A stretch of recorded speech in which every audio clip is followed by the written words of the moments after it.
I probably shattered the world record for most despised neighbor in suburban history when I shut off water to 342 residences during a scorching Texas summer heatwave. But hey, they constructed an unauthorized pipeline through my property without permission. Now I'm sitting here observing the HOA president Cynthia with her $300 highlights standing at my front entrance, her face turning crimson red, pleading with me to restore the water supply. I just smile and sip my iced tea. Before I explain how Cynthia nearly suffered cardiac arrest, drop a comment telling me where you're viewing from. And believe me, you'll want to stay for the complete story because it becomes far more insane than you can fathom. I never intended to become a rancher. My existence was solidly established in Silicon Valley, where I'd spent the previous decade developing software that assisted companies in tracking their shipping logistics. It wasn't glamorous, but it compensated well and kept my mind engaged. Everything changed when I received the call about Dad. Heart attack, they said. Sudden.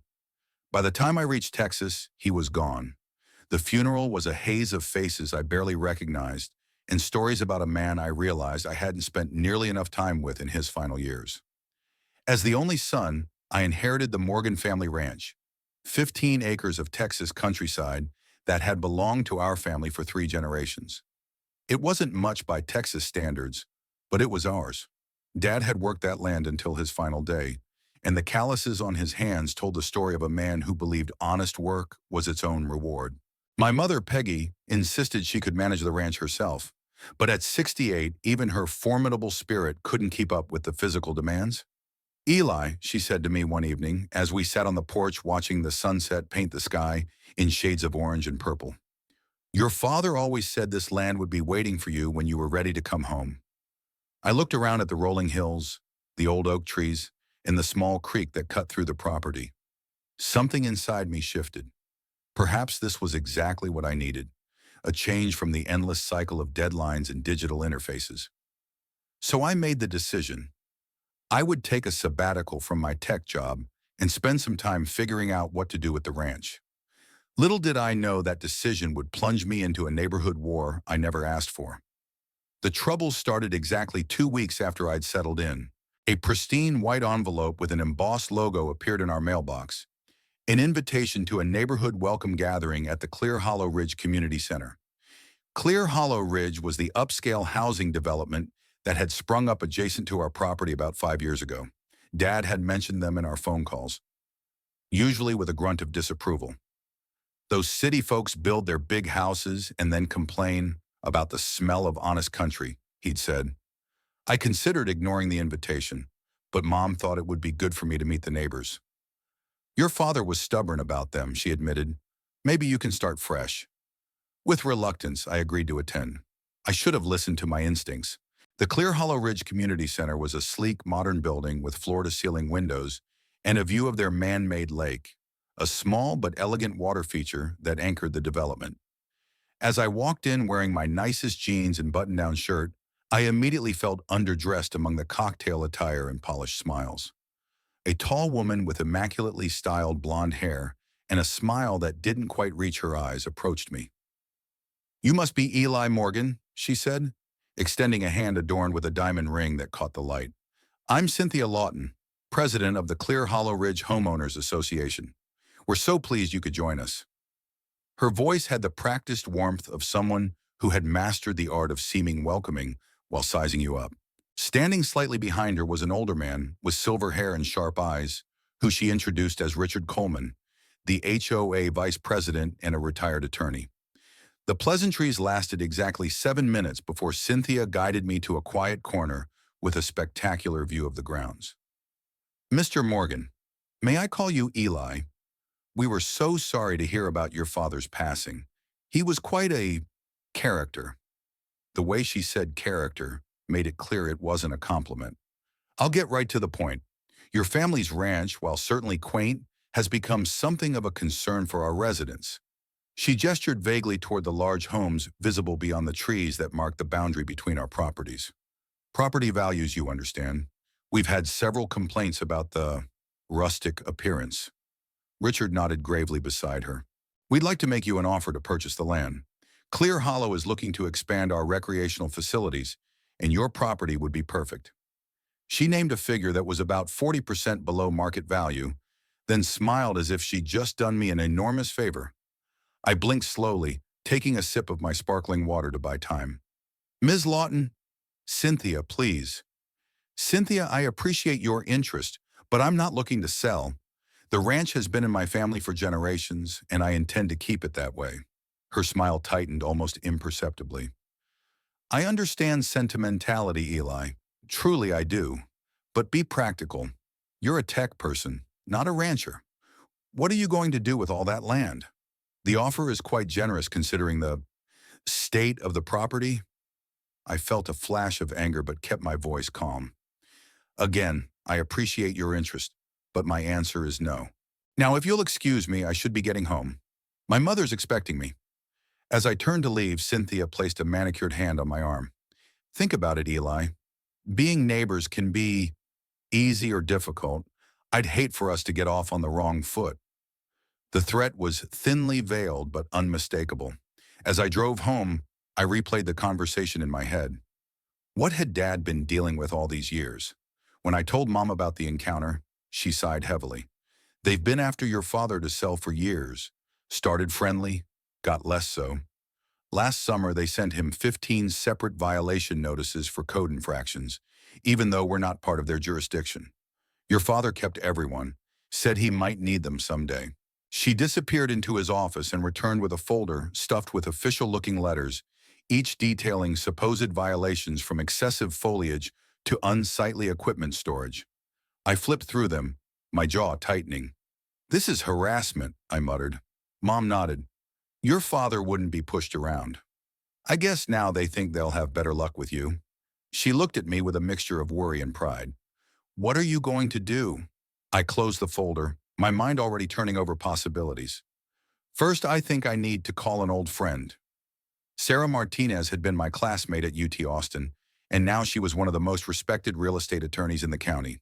She reviewed the violation notices over coffee at a local diner. This is textbook intimidation, she said, pushing her glasses up her nose.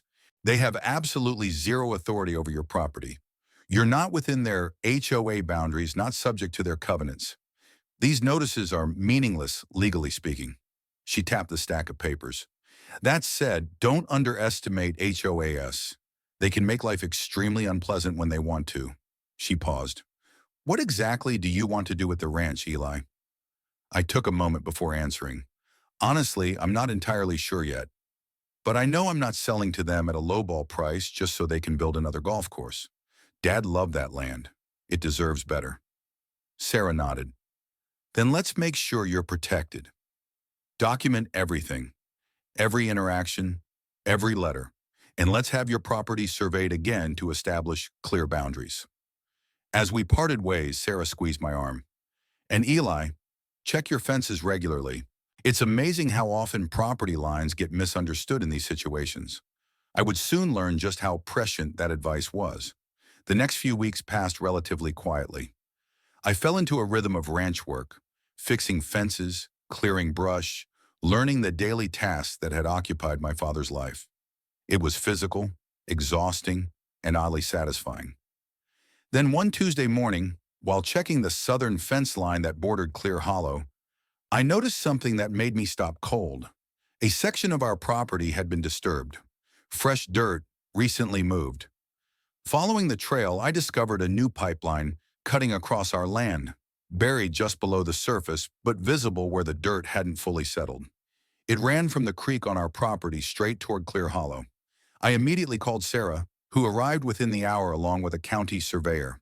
This is blatantly illegal, she said, photographing the pipeline from multiple angles. They've trespassed on your property and installed infrastructure without permission or permits. The surveyor confirmed the pipeline was well within our boundaries. What's it for? I asked, kneeling to examine where it crossed under our fence. My guess? Water, Sarah replied. That creek on your property, it feeds into the aquifer that supplies this whole area. Clear Hollow probably tapped into it for their fancy lake and irrigation systems. Texas water rights are complex, but one thing's crystal clear. They can't just run a pipeline through your land without easements, permissions, and proper compensation. That afternoon, I drove to the Clear Hollow Community Center and requested an immediate meeting with Cynthia. After being kept waiting in the lobby for 20 minutes, I was finally escorted to her office. Eli, have you reconsidered our offer? She asked brightly. I placed the photos of the pipeline on her desk without a word. Her posture stiffened slightly. What's this supposed to be? She asked, her voice carefully neutral. It's a pipeline your HOA installed across my property without permission, I replied evenly. I want it removed immediately or I'll file trespassing charges. Cynthia's smile turned cold. That's a serious accusation. We have all proper easements for our water infrastructure. If there's some misunderstanding about property lines, I'm sure we can clear it up. There's no misunderstanding, I countered, sliding the survey report across her desk. The pipeline is 27 feet inside my property line. Cynthia glanced at the report dismissively. These matters are complicated, Mr. Morgan. Our development has certain water access rights that predate your ownership. If you pursue this aggressively, you'll find yourself in protracted legal battles that could take years.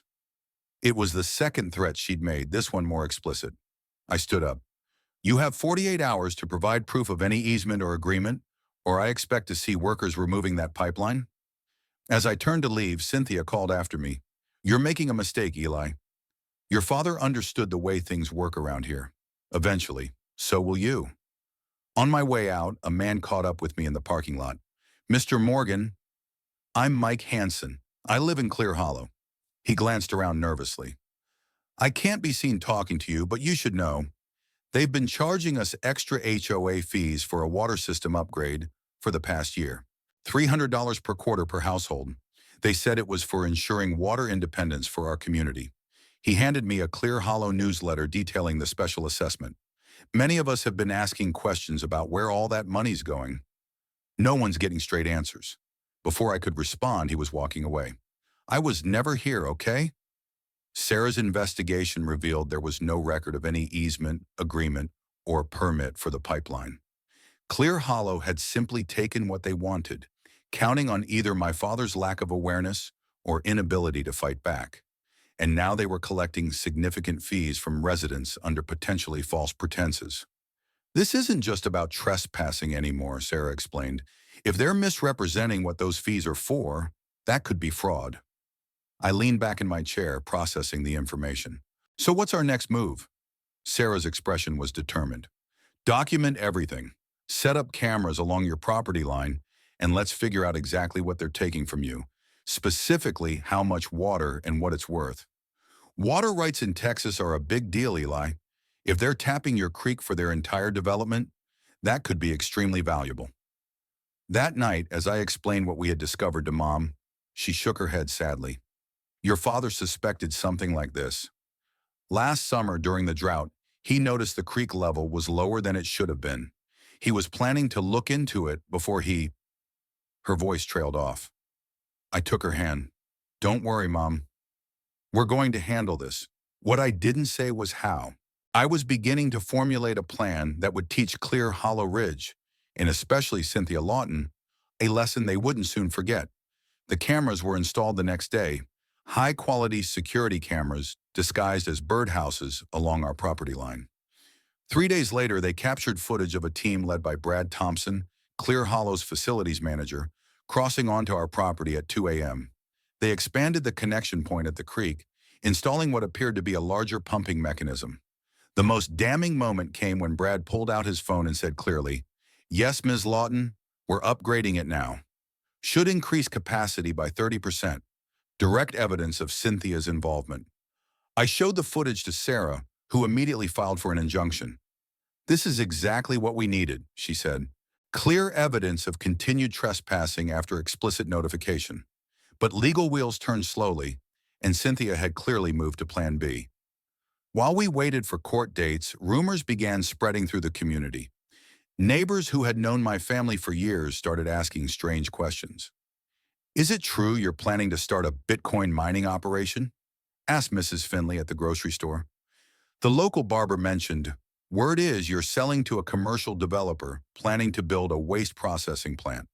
The source of these rumors wasn't hard to trace. Then came official harassment. A county inspector named Thomas Green showed up unannounced, citing anonymous complaints about unauthorized construction. He found nothing, of course, but the message was clear. Cynthia had connections beyond Clear Hollow. I received a certified letter inviting me to address the Clear Hollow HOA board regarding environmental impacts from the Morgan property. It was obviously a trap designed to put me on the defensive in hostile territory, but I decided to attend anyway.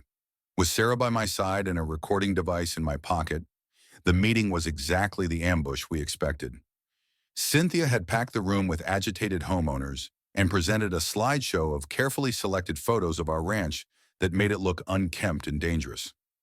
As you can see, she declared with practiced concern, the current condition presents potential fire hazards, breeding grounds for pests, and a general depreciation of our community aesthetic. A murmur of agreement rippled through the audience. Then she turned to me with artificial concern. Mr. Morgan, perhaps you could explain your plans to address these issues? Her emphasis on plans made it clear she was fishing for information about my intentions for the property.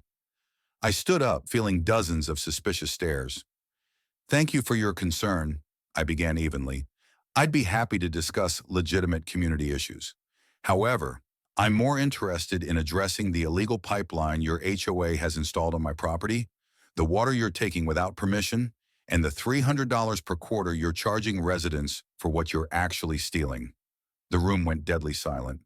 Cynthia's smile froze and Richard quickly stepped to the microphone. That's a serious accusation, Mr. Morgan. Perhaps we should discuss this privately.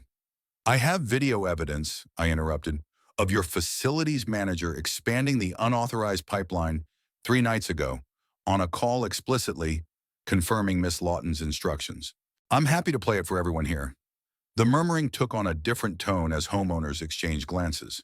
This clearly wasn't what they'd been told about the water system upgrade they were paying for. The meeting dissolved into chaos. Cynthia abruptly called for adjournment, but several homeowners blocked the exits, demanding answers about the water fees. Sarah and I slipped out during the confusion. Mission accomplished. We'd planted seeds of doubt within the HOA membership. What I didn't anticipate was how quickly Cynthia would escalate in response to being exposed publicly. The next morning, our tractor's engine had been sabotaged overnight. The cameras revealed men in hoodies had trespassed and poured something into the fuel tank. That same day, our mailbox was smashed, and by evening, the front of our house had been spray painted with the words, "Sell your land, hillbilly," in angry red letters. Mom's expression hardened when she saw it. Your father built this house with his own hands, she said quietly. No jumped-up real estate agent with delusions of grandeur is going to run us off. I called Sheriff Miller, who took a report but seemed reluctant to pursue it further. Look, Eli, I can't go accusing Clear Hollow folks without evidence, he said, his eyes not quite meeting mine. Later, Mike Hansen called from a block number to explain, Miller's department receives generous donations from the Clear Hollow Community Fund. Cynthia made sure he understood where his bread was buttered. My sister Jennifer arrived from Austin, where she worked as an investigative journalist. You've been playing defense, Eli. Time to go on the offensive. She began digging into Cynthia's history and the HOA's financial records. What she found was illuminating. Before becoming HOA president, Cynthia had been involved in 2 other developments that had faced water access issues. In both cases, adjacent properties had mysteriously ended up selling below market value after experiencing vandalism and code enforcement problems. The smoking gun came when Jennifer discovered a supposed agreement between Clear Hollow Ridge and Morgan Ranch for water access rights, dated 2 years earlier, and bearing what appeared to be my father's signature. This is forged, I said immediately. Dad would never have agreed to this. Sarah confirmed the document was highly suspicious. The signature didn't quite match Dad's on other legal papers. They must have created this as backup when they realized you were fighting back, Jennifer theorized. We now had evidence not just of trespassing and water theft, but potentially forgery and fraud. Our investigation took an unexpected turn when Jennifer found an announcement in the County Water Management Bulletin. The headwaters of our creek, the source spring that fed the water onto our property, was being prepared for sale. The Water District was planning to auction the rights in 30 days. Whoever owns the source controls the flow, Sarah explained. If Clear Hollow buys those rights, They could legitimately cut off your access entirely or force you to pay them for water access. Jennifer leaned forward, eyes gleaming. So let's buy it first. I looked at Mom, who nodded firmly. Do it, she said. Your father would say the same. The trap was set. If Cynthia wanted to play dirty, I was about to show her what muddy water really looked like. Buying the water rights required careful maneuvering. If Cynthia got wind of our plan, she would undoubtedly try to outbid us. Sarah introduced me to Dave Wilson, chairman of the local water management board, who had butted heads with Cynthia numerous times. That woman, he said with a grimace, has been trying to monopolize water access for that development since they broke ground. Keeps trying to wine and dine board members as if we can't see right through it. Dave couldn't officially help us, but he explained how the bidding process worked, information that proved invaluable. We created an LLC, registered to Sarah's office address to mask my involvement, and submitted our bid for the headwaters. The asking price wasn't insignificant. $45,000 for a small parcel of land most people wouldn't look twice at, but considering it controlled water access to a luxury development with hundreds of million-dollar homes, it was a bargain. Sarah also introduced me to Olivia Parker, an environmental attorney specializing in water rights. Texas water law is based on the doctrine of prior appropriation, she explained. Essentially first in time, first in right. By securing the headwaters, you'll have priority rights to that water. They can't just take it anymore. They'll have to negotiate with you. The transaction went through without a hitch. We were the only bidders, suggesting Cynthia hadn't realized the significance of the sale notice buried in bureaucratic paperwork. I was now the proud owner of a rocky hillside spring that most would consider worthless, but which represented a critical chess move in our battle. We kept the purchase quiet, with ownership recorded under the LLC name. According to Dave, news of the sale had reached Clear Hollow, causing quite a stir when they realized someone had acquired the headwaters, though they didn't yet know who. Cynthia stormed into my office demanding to know who bought it, he told me with amusement. Said it was rightfully part of their water management plan. I told her public records would be updated in due course. Cynthia's reaction to losing the headwaters was swift and vicious. Mom was confronted at the grocery store by Clear Hollow residents who had been fed misinformation. They called me a greedy old woman for not selling to improve the community, she reported, her hands shaking slightly. Then Brad Thompson and his workers were caught on our security cameras attempting to extend the pipeline further onto our property in broad daylight. When I confronted them, Brad became threatening. You don't know who you're messing with, tech boy, he growled. Ms. Lawton has friends in high places. You'll regret making enemies here. The final straw came when Cynthia called an emergency HOA meeting and formally declared my family hostile elements threatening community welfare. The minutes leaked to us by Mike Hansen revealed she had instituted a community defense fund requiring another special assessment of $500 per household to protect Clear Hollow's water security. She was effectively doubling down, taking even more money from residents while painting us as villains. We also received a notice that Clear Hollow was initiating eminent domain proceedings against our property for the pipeline corridor, claiming essential public utility access as justification. They can't actually do this, Sarah reassured me. HOAs don't have eminent domain authority. This is a scare tactic, but it shows they're getting desperate. Jennifer had been documenting everything, building what she called the court of public opinion case. She had created detailed videos showing the illegal pipeline, the environmental damage it was causing, and interviews with experts explaining the legal violations involved. When the time is right, she promised, we'll release these to local media. Cynthia won't know what hit her. That decision was made for us when Dave Wilson called to warn that Clear Hollow had filed emergency permits to protect existing water infrastructure on our land. They're claiming grandfathered access rights based on that forged agreement, he explained. They must be truly desperate. Within hours, our cameras captured Brad Thompson and a crew cutting through our fence and damaging part of the property to expand the pipeline connection. When I confronted them, Sheriff Miller was already there, apparently called by Cynthia, but he stood by passively, claiming it was a civil dispute he couldn't intervene in. I watched in fury as Brad smirked at me over the sheriff's shoulder. "This is private property," I said, my voice tight with control. "You're trespassing and destroying my fence. That's a crime, Sheriff." Miller shifted uncomfortably. "Now, Eli, there seems to be some paperwork confusion here. Clear Hollow has documentation showing they have access rights until a judge sorts it out." "Forged documentation," I interrupted, "and you know it." The sheriff wouldn't meet my eyes. As they continued working, I returned to the house, a cold determination settling over me. If the system wouldn't protect us, we would have to take matters into our own hands. It was time to use our nuclear option.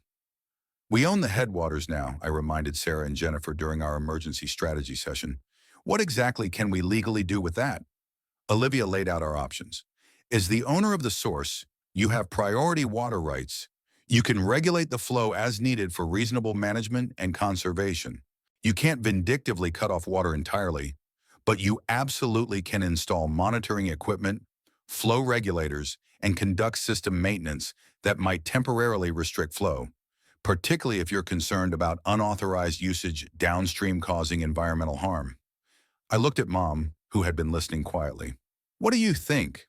She straightened her shoulders, and for a moment I saw the steel that had kept our family ranch going through 3 generations. "I think your father would say it's time to show them what happens when you push a Morgan too far." The plan was set. They wanted water? Fine. Let's see who gets thirsty first. The installation of the control valve at the headwaters took 2 days of careful work. I hired a legitimate water systems engineer who installed a remotely controllable valve that could regulate, or completely shut off, the flow from the spring into the creek bed. Everything was done legally. Permits filed for water flow management infrastructure, proper environmental precautions taken, and official notice provided to the county water authority about essential maintenance and monitoring of private water resources. It cost $26,000, but I considered it an investment in justice. Olivia advised me to document the existing unauthorized pipeline thoroughly before making any adjustments to the water flow. "Create a paper trail showing you attempted to resolve this amicably," she emphasized. Following her guidance, I sent a formal letter to the Clear Hollow HOA board detailing the illegal pipeline, the documentation of water theft, and our ownership of the headwaters. The letter requested immediate removal of all unauthorized infrastructure and proposed a meeting to discuss a potential legitimate water access agreement at market rates. I gave them 72 hours to respond before we would pursue all available remedies. Cynthia's response came in the form of a cease and desist letter from Gregory Hoffman, Clear Hollow's attorney, claiming we were interfering with established community water access and threatening countersuits. The letter referenced the forged agreement and included veiled threats about significant legal consequences. Sarah and Olivia confirmed what I suspected. It was all bluster with little legal foundation. The 72-hour deadline passed without any substantive response. It was time. On a blistering Tuesday morning in mid-July, when temperatures were forecast to hit 103 degrees Fahrenheit, I pressed the button on the remote control that activated the valve. The effect wasn't immediate. Clear Hollow had some reserves, but by mid-afternoon, the impact was becoming evident. The decorative fountains in the community entrance shut down first.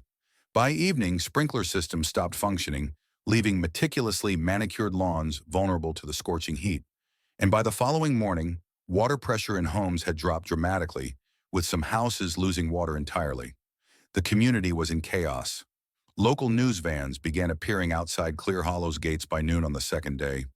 Cynthia gave a passionate interview portraying their community as victims of water terrorism by a vindictive neighbor refusing to accept progress.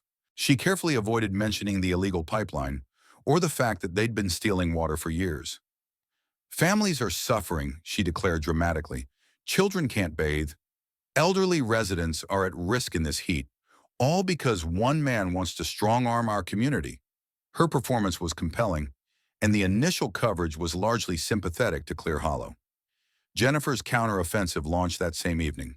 She released her meticulously prepared video documentation to selected media outlets, complete with time-stamped footage of the illegal pipeline installation, expert testimonials about water rights, and copies of the forged documents. "This isn't about one man controlling water," she told reporters. "This is about a corrupt HOA stealing resources, defrauding homeowners, and destroying private property then playing victim when caught. The narrative began to shift as more balanced coverage emerged, raising questions about Clear Hollow's water infrastructure and the suspicious special assessments. Day 3 brought matters to a head when an angry crowd of Clear Hollow residents appeared at our front gate, led by Cynthia herself. "Turn on our water, Morgan," she shouted through a bullhorn. "You can't hold an entire community hostage." Behind her, the crowd was divided, some angry, others uncomfortable, clearly having seen the emerging news coverage questioning their HOA's actions. Sheriff Miller arrived, this time concerned about maintaining order rather than protecting Cynthia's interests. I met them at the gate, Jennifer recording everything from our porch. "This is private property," I stated calmly. "You're trespassing, and this constitutes harassment." Cynthia stepped forward, her face flushed with heat and anger. "You're destroying our community. People will remember who took their water during a heat wave." I maintained my composure, aware of the cameras. "I'm simply managing water resources on land I legally own, Ms. Lawton.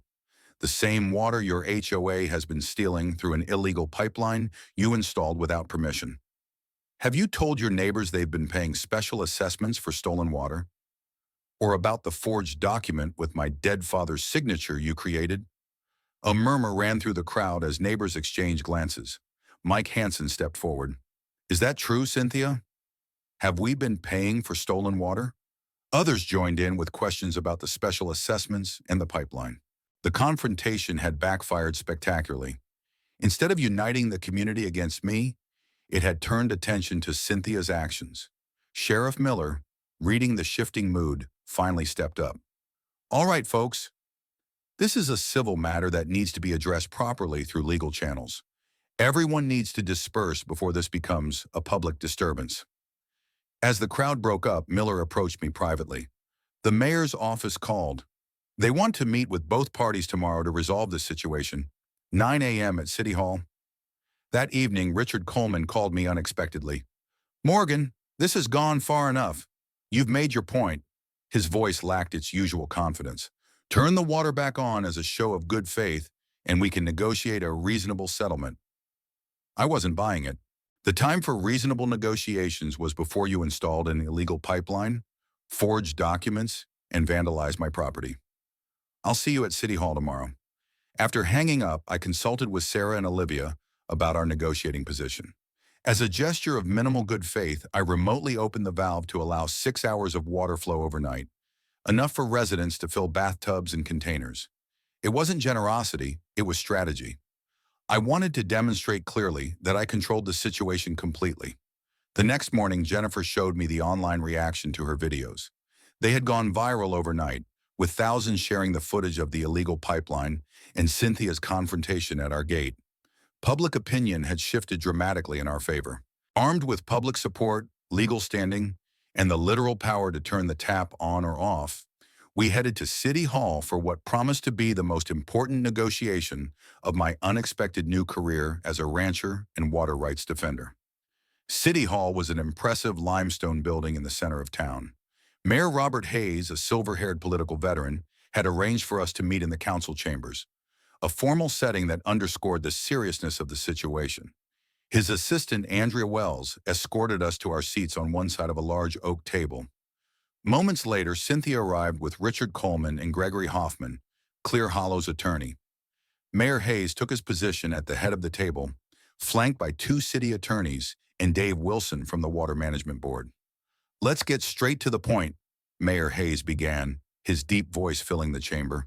"We have a community of over 300 homes without reliable water during a heat wave, allegations of property encroachment and unauthorized water usage, and enough bad press to damage our city's reputation for months to come." He turned to me first. "Mr. Morgan, as I understand it, you currently control the water source and have restricted flow to Clear Hollow Ridge. Is that correct?" All eyes turned to me as Sarah gave a subtle nod. "That's correct, Mayor," I replied. "After discovering Clear Hollow had installed an illegal pipeline across my property without permission, and after multiple attempts to resolve the matter were ignored or met with hostility, I purchased the headwaters that feed the creek on my property, a purchase that was completely legal. As the owner of that water source, I've temporarily restricted flow while attempting to address the unauthorized infrastructure on my land. Mayor Hayes nodded thoughtfully before turning to Cynthia. Ms. Lawton, Clear Hollow claims to have proper authorization for the water access. Can you provide documentation? Cynthia straightened, confidence radiating from her. Absolutely, Mayor. Clear Hollow has maintained water access agreements with the Morgan property for years. She nodded to Hoffman, who produced the forged agreement. This document, signed by Eli's father 2 years ago, grants us an easement for water infrastructure. I stiffened, but Sarah placed a warning hand on my arm. Hoffman continued smoothly.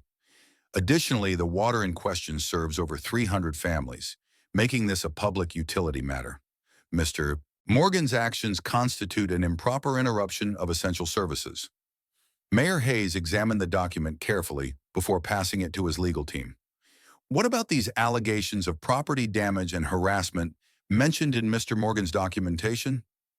Cynthia's smile tightened. Completely exaggerated, Mayor. We've maintained the area around our infrastructure with routine maintenance. If there was any misunderstanding about property boundaries, we're happy to address that as part of a comprehensive agreement.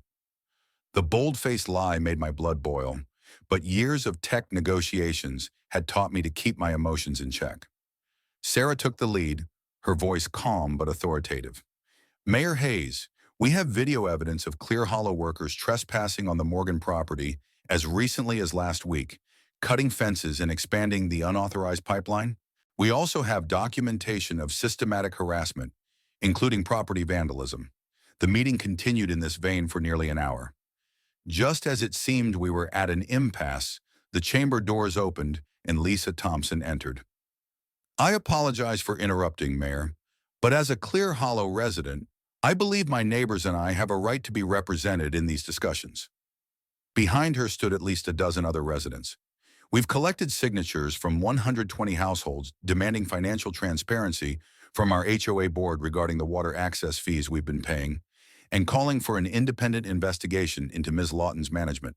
The room erupted into chaos as Cynthia leapt to her feet, accusing Lisa of undermining community unity during a crisis.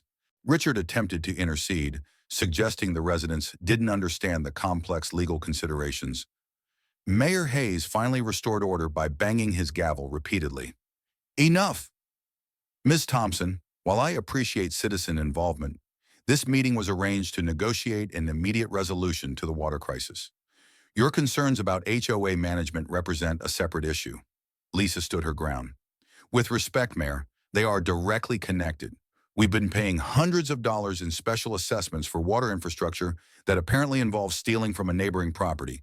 That's fraud, and it's relevant to any settlement discussion. While Hayes attempted to refocus the meeting, Sarah slipped me a note passed from Mike Hansen. It contained a bombshell.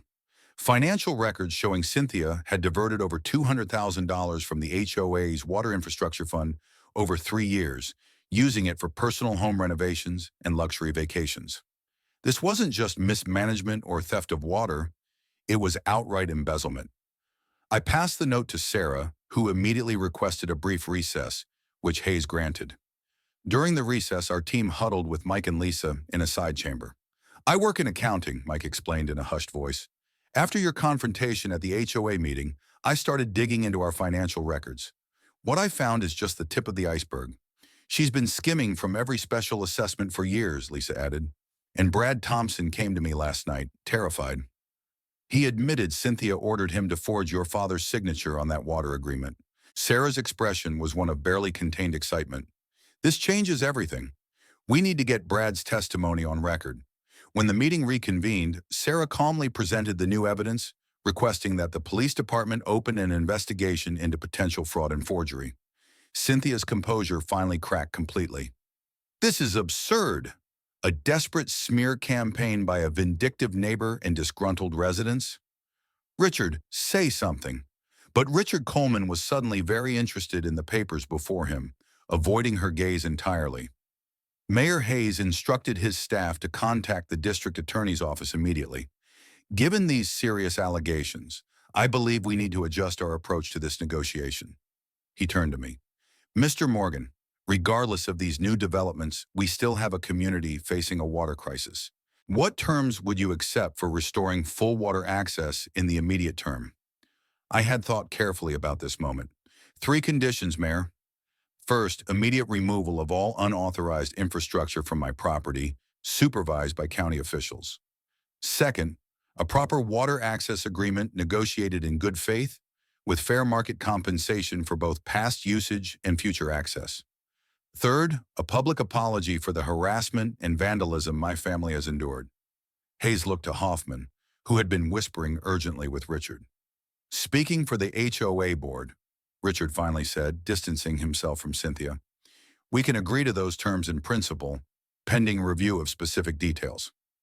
As the meeting concluded with tentative agreement, Cynthia suddenly bolted to her feet. This isn't over, Morgan, she hissed, all pretense abandoned. You think you've won, but I still have connections you couldn't imagine. Enjoy your victory while it lasts. She stormed out, leaving Richard to awkwardly apologize for her emotional response. Dave Wilson quietly informed me that the Water Management Board would be conducting its own investigation into possible water code violations by Clear Hollow. Between the DA looking at fraud charges and our regulatory penalties, Ms. Lawton is going to have her hands full, he noted with satisfaction. True to my word, I partially reopened the valve that evening, providing water 6 hours per day to Clear Hollow while the formal agreement was being drafted. The community quickly organized an emergency HOA meeting where Lisa presented the evidence of financial mismanagement to stunned residents. By overwhelming vote, Cynthia and Richard were removed from the board pending investigation, with Lisa installed as interim president. When I arrived home that night, Mom was waiting on the porch swing, a glass of iced tea in her hand. Your father would be proud, she said simply. The fight wasn't completely over. Cynthia's parting threat suggested she had one last card to play. But for the moment, right had prevailed over might. The fragile peace lasted exactly 9 days. Clear Hollow's new interim board, led by Lisa Thompson, was working constructively with our team to draft a proper water access agreement. The unauthorized pipeline had been dismantled, and plans were underway for a legal system with proper metering and compensation. Most residents had adjusted to the temporary water schedule, understanding it was a step toward a lasting solution. Even Sheriff Miller now found time to look into the vandalism on our property as Cynthia's grip on local power structures weakened. Everything was moving forward smoothly, which should have warned me that Cynthia wasn't done fighting. Then a certified letter arrived. The State Environmental Protection Division was investigating possible contamination in the creek on my land, citing industrial chemicals. All water flow was ordered shut off, pending comprehensive review. The complaint was based on samples allegedly collected by Thomas Green, the same inspector who had targeted us under Cynthia's previous orders. My phone blew up with calls from residents, media, and Mayor Hayes, all demanding answers about contaminated water. The timing was too perfect to be coincidental. This is her last move, Sarah said grimly during our emergency meeting. She wants to make it look like you knowingly poisoned the water supply. Olivia noted several procedural flaws. Anonymous tips don't usually trigger immediate shutdowns without independent confirmation. This reeks of political pressure. Jennifer found that Green had been disciplined before for falsifying reports. He's tied to Cynthia through her ex-husband's construction business. This absolutely reeks of corruption. We immediately hired a private testing firm to collect samples throughout our property, especially from the headwaters. We also requested rapid testing from the state's main laboratory. Mayor Hayes, now suspicious of the timing, sent a city engineer to observe our testing process. The results came in within 48 hours. Our independent tests showed completely clean water at the source and throughout most of our property, except for one small section right where the creek crossed into Clear Hollow territory, which showed traces of the exact chemicals mentioned in Green's report. Someone planted those, Olivia said after consulting with environmental experts. These are industrial solvents, not agricultural runoff. They had to be deliberately introduced. The evidence was strong enough for Sheriff Miller to finally act with backbone. With approval from the county prosecutor, he obtained warrants to search both Green's office and Cynthia's home. What they found was devastating. Green's office contained forged environmental reports and a canceled check from Cynthia for $15,000. Her garage contained containers of the exact chemicals found in the creek, complete with purchase receipts dated 3 days before the contamination was reported. The charges were extensive. forgery, fraud, embezzlement, environmental crimes, conspiracy to commit fraud, and attempting to manipulate government processes. Sheriff Miller arrested Cynthia as she tried to board a flight to Cancun with a suitcase full of cash and falsified documents. While the legal system ground forward with prosecutions, the community began the real work of rebuilding trust and cooperation. The new HOA board finalized a fair water access agreement that recognized our rights while providing reliable service to residents through legal channels with proper monitoring and fair compensation. Most importantly, Cynthia's culture of fear and intimidation was finally gone. Lisa Thompson began hosting regular town halls and opened the HOA's books for complete resident review. We received a significant settlement for years of unauthorized water use and property damage. Instead of keeping it all for ourselves, I used part of it to modernize the ranch's irrigation systems and create a sustainable water management model that benefited both properties. Mom suggested we set aside part of the ranch as a nature preserve with educational programs, a living tribute to Dad's love for the land. He always said we were just stewards, she reminded me. This keeps his spirit alive. In the months that followed, a surprising partnership formed between our ranch and Clear Hollow. Some residents, ashamed of their past silence about Cynthia's behavior, stepped up to help repair relationships. Mike Hansen organized volunteer days to help restore areas of our land damaged during the conflict.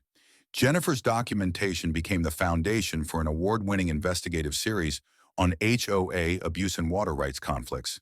And Sarah, well, our working relationship gradually became something more personal, built on shared values and mutual respect. 1 year after I first pressed that valve button, the transformation was remarkable. Clear Hollow had become a model of transparency and community cooperation.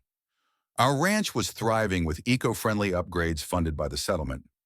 Cynthia and Green were serving prison sentences for their crimes. Richard Coleman had taken a plea deal and moved away quietly. The creek flowed freely again, properly regulated and respectfully shared, supplying clean water to both sides through legal agreements and ethical practices. Even the County Tourism Board promoted our region as an example of sustainable resource sharing and community problem solving. On a perfect fall evening, I sat by the creek with Mom, Sarah, Mike Hansen, and several former adversaries who had become genuine friends. We were celebrating the opening of the Morgan Water Conservation Trail, a joint project between our ranch and Clear Hollow that educated visitors about water rights and sustainable management. Watching children from both communities play together near the creek that had once sparked so much conflict, I raised my beer in a toast. Sometimes you have to dam the water to make people see its real value. But in the end, the true resource isn't the water itself, it's mutual respect and honest cooperation. The settlement money could have sent me back to my comfortable tech job in Silicon Valley, but spreadsheets and software architecture didn't appeal anymore. This land, with all its challenges and beauty, was home again. Dad always said the ranch would be waiting for me when I was ready to come home. He just didn't mention it would take a water war, a corrupt HOA, and a community uprising to make me ready. As I watched the sunset reflect off the creek, ours now, but shared and protected through proper legal channels, I knew he'd appreciate the irony. Some things matter more than we initially realize, and some battles are worth fighting, not because we choose them, but because they choose us. You watched it. You felt it. Now share it with someone who loves justice even more than you do. That's what HOA Unleashed is all about.